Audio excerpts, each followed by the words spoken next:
principio recibimos ahora al profesor de Derecho Constitucional, Luciano López, quien ha tenido la elegancia de hacer conocer su renuncia junto a 4 colegas, todas ellas damas, profesores universitarias como él. Señor López, su renuncia no ha sorprendido mucho, puesto que usted había dicho antes del voto que se venía una reforma con truco. Truco, sinónimo de ardid. Explíquenos, por favor, cuándo llegó a la conclusión de que era innecesaria, si no deshonrosa, su permanencia en la comisión consultiva. Ante todo, buenos días, Fernando, Mónica, Buenos Carlos. días. Muchas gracias por la invitación. Gracias. Bueno, en realidad esto coincidimos en esta idea de renunciar porque era insostenible, como bien has mencionado, Fernando. Yo ya había estado justamente opinando sobre el desaguisado del Parlamento, y entonces coincidimos con nuestras colegas profesoras, que además son destacadísimas y extraordinarias docentes de la Universidad Católica, y entonces conversamos sobre ellos en horas de la tarde, redactamos una carta conjunta. Estuvimos también esperando que probablemente algunos colegas de la misma universidad, que también son miembros del Consejo Consultivo, quizás se plieguen, pero bueno, al final el consenso lo tuvimos los 5, y por eso es de que en horas de la noche ya hicimos pública la carta, una vez que fue entregada vía correo electrónico a la Secretaría de la Comisión de Constitución y Reglamento, ¿no? Y esa fue básicamente los argumentos de fondo cuestión, ¿no? Para tomar esta decisión, ¿cuáles son? Bueno, básicamente es de que para nosotros el acto que ha cometido el Parlamento es un acto absolutamente inconstitucional y antidemocrático. No solamente por cuestiones de fondo que ya hemos tratado ampliamente y que creo que muchos coincidimos en ese punto de vista, de que definitivamente genera un desequilibrio en los poderes públicos, no solamente con el Poder Ejecutivo, sino que elimina una prerrogativa de vital importancia que tienen 2 órganos constitucionales autónomos tan vitales para la vida de la nación, como es el caso de la Defensoría del Pueblo y de los magistrados del Tribunal Constitucional. Entonces, desde ese punto de vista, ese desequilibrio de poderes hace que este tema, lo más previsible es que ante una cuestión de constitucionalidad ante el tribunal, si se vuelve ley, que espero no sea así, entonces lo más probable es que se caiga. Y desde el punto de vista de forma, bueno, definitivamente se han quebrado por lo menos 2 criterios ya acentuados del Tribunal Constitucional sobre que en materia de reformas constitucionales el debate tiene que ser lo suficientemente amplio, mesurado, meditado e incluso articulado con la sociedad civil. Hay por lo menos 2 pronunciamientos, el más reciente, el del año 2018, de la cuestión de confianza, y no solamente eso, incluso está el informe de la Comisión de Venecia. No sé si ustedes recordarán cuando el expresidente del Parlamento, el señor Pedro Laechea, formuló una consulta claro, a la Comisión de Venecia. Para quienes son curiosos, el informe de la Comisión de Venecia, Fundamento 40, dijo muy claramente que las buenas prácticas, ojo, las buenas prácticas de reforma constitucional en los países democráticos del mundo, subrayo democráticos, justamente requieren que en un debate amplio, no en un debate sumarísimo de unas horas sin que esté en un dictamen, reformas que además atañen a estos 2 órganos constitucionales autónomos que acabo de mencionar, o sea, no solamente el tema del Poder Ejecutivo. Doctor López, buenos días, ¿cómo está? Buenos días, Carlos, ¿cómo estás? Ustedes formaban parte, bueno, en su caso formaba, ya en pasado, de este Consejo Consultivo. En algún momento de todo este periodo de debate en la Comisión de Constitución y de exposiciones, ¿se les consultó justamente a usted o a sus colegas respecto a esta posibilidad de cambios en la Constitución y en los términos establecidos? O sea, no solamente el tema de inmunidad parlamentaria, sino también otras facultades que involucran al presidente, a los ministros, al defensor del pueblo o a los miembros del TC. Sobre este tema no. Le comento, hasta donde tengo entendido, la mecánica que había estado empleando la Comisión de Constitución era de que en determinados proyectos de reforma a algunos de los miembros del Consejo Consultivo no citaban para poder informar. En mi caso concreto, yo no fui citado, por ejemplo, para ¿Sabe de otros juristas que fueron o no citados sobre entiendo este tema?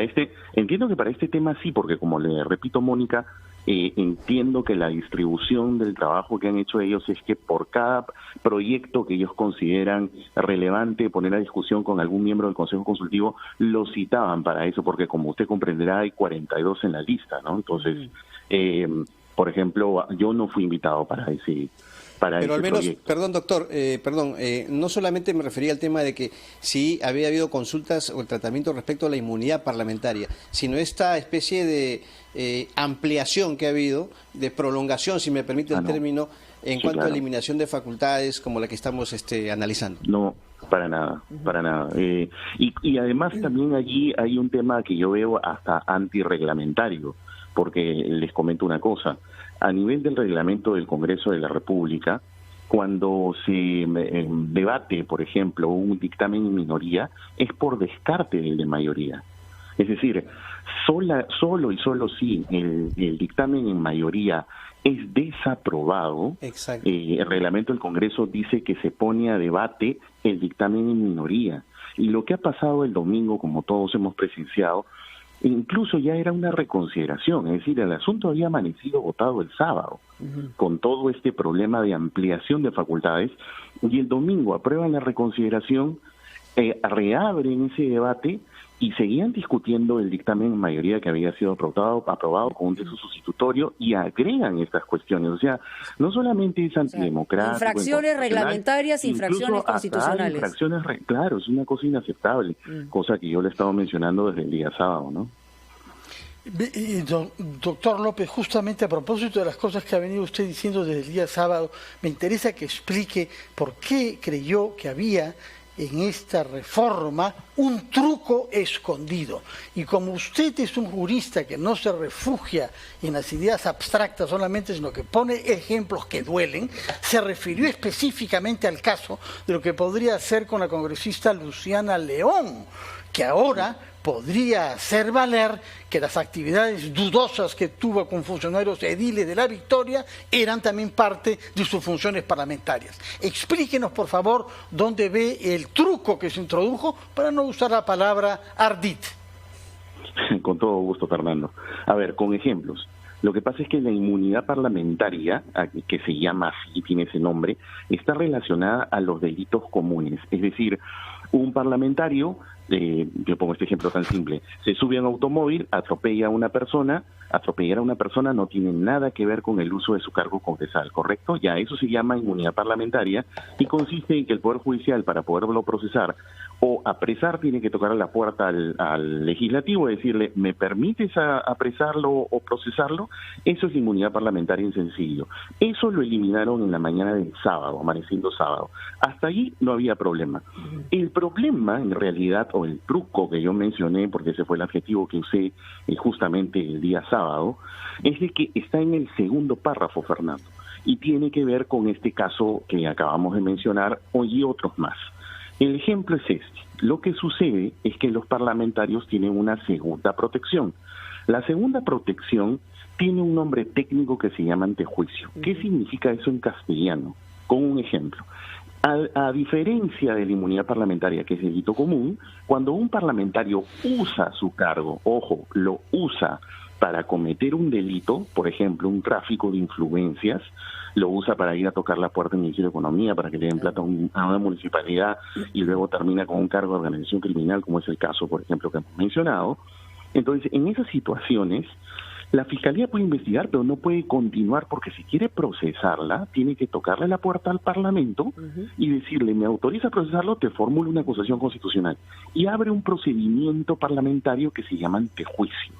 Si termina y el Parlamento autoriza, entonces recién se le procesa y el congresista termina suspendido sus funciones. Ejemplo, Kenji Fujimori, por ejemplo. Claro. ¿Ok? Entonces, ¿qué tiene que ver eso con la modificación del sábado? Ok. Entonces, el artículo 93 amaneció a las 6 de la mañana con el siguiente texto. En el último párrafo habían eliminado la inmunidad parlamentaria, es decir, por el delito común, y decía que eso entonces ahora, cualquier delito común, debía ser conocido por la Corte Suprema. Ya, hasta ahí, bueno, ok, por último lo eliminaron. Pero el problema estaba en el segundo párrafo, porque la tradición constitucional del Perú, o sea, todas nuestras constituciones, han dicho que los parlamentarios no son responsables por sus votos y opiniones. Claro, porque no lo vas a sancionar por su voto, claro. por más que puedas criticarlo, es su voto, o sea, y también lo que él pueda decir en un debate es su expresión propia del debate, pues si no deja de ser un político, ¿no? Entonces, es evidente, nos guste o no nos guste, que históricamente hay absoluta razón en que exista eso. Pero ese no era el problema. A renglón seguido, lo que hicieron fue decir, y tampoco son responsables por su función legislativa, por su función de representación, por su función de ningún delito político. De función. Exacto, ya la viste. Entonces, inmediatamente cuando dicen eso, repercute de carambola, para ponerlo más simple, que todos nos entiendan, inmediatamente impacta en lo que se llama el antejuicio, porque entonces los delitos por los que estarían protegidos en el antejuicio, en mi modesta opinión, se reducen. ¿A qué? A que le pruebes prácticamente una coima, pues porque una coima no tiene nada que ver con su función, claro. O un peculado de uso, que es que tú le des un bien y lo use, le dan una laptop y la laptop se la da a su hijo para que vaya a la universidad. O sea, en otras palabras, para terminar, porque el tiempo nos ha ganado, doctor López, el antejuicio ha sido reforzado para los parlamentarios, le quitan a los ministros el antejuicio y evidentemente dejan sin la protección al presidente de la República. Y ahí, ¿quiénes ganan? Solamente los congresistas. Muy bien, muchísimas gracias por estar con nosotros en Ampliación de Noticias. Pausa y regresamos.